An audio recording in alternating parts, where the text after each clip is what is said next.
আমরা দিনভর যত কাজ করি, যত সম্পর্ক করি, যত সিদ্ধান্ত নেই, দিন শেষে সবকিছুর একটা না একটা হিসাব মিলাতে হয়। কারো কাছে হয়তো টাকার হিসাব, কারো কাছে সময়ের, আবার কারো কাছে সব আবেগের। দিন শেষে সবার কাছে হিসাব দিতে হয়, সে যতই দূরের হোক অথবা যত কাছের মানুষই হোক না কেন। ব্যবসা আসলে পুরোটাই একটা হিসাব। অনেকে ভাবে ব্যবসা মানে শুধু টাকা পয়সার হিসাব, লাভ ক্ষতির অঙ্ক, ইনকাম এক্সপেন্সের সংখ্যা। কিন্তু আসলে ব্যবসা এর চেয়ে বেশি, অনেক গভীর।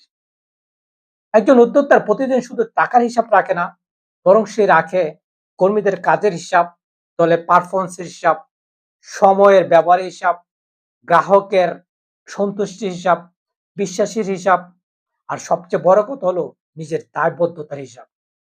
তাই বলা হয় এটা, জীবন হোক আর ব্যবসা, দিন শেষে সবকিছুই হিসাব।